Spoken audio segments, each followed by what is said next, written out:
Is that what we're looking after when you have this nonstop onslaught? And it's completely ridiculous to say, oh, well, this is happening because of Hamas. Let's be very clear. It is happening because the Israeli government will not stop bombing them, okay? So you had a very sympathetic audience all around the world, myself included, when October 7th happened.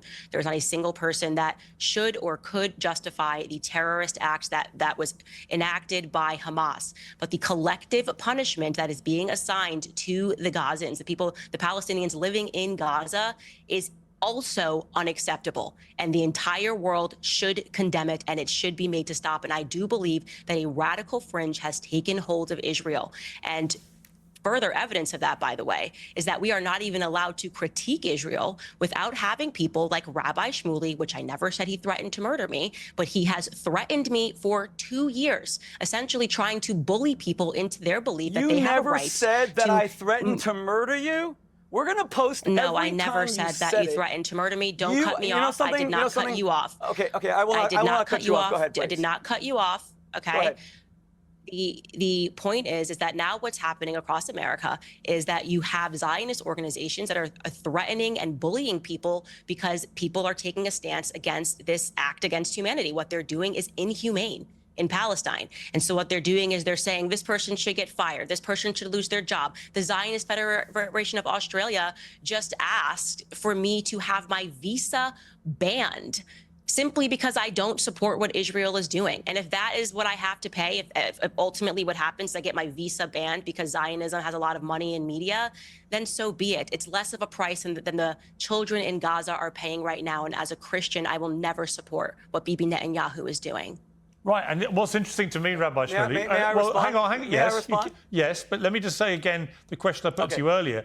It's not just people outside Israel who are now heavily criticising Netanyahu and his government.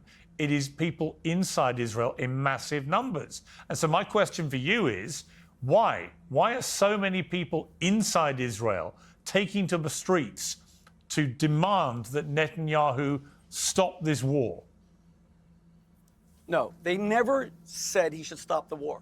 They said there should be a ceasefire to release the hostages because Israel is a cult. Don't interrupt me, please, Candace. Because Israel is a culture of life. And that's why Israel got into this mess for October 7th. They traded 1,000 murderers, including Yahya Sinwar, who Israel saved at Soroka Hospital in Beersheba when he had a brain tumor. The Hamas Hitler, who's the architect of October 7th, Israel saved his life. It's a culture of life, even for Palestinian murderers. They traded 1,000 for Gilad Shalit. You remember that. And now a whole group is saying, even if it leads to another October 7th, I need my children home. I understand that. Pierce, I have 2 sons fighting in this war. I understand the dangers that are being faced. No one's saying to stop the war, not to destroy Hamas. They're saying call a ceasefire to release the hostages because of their execution. But I must respond.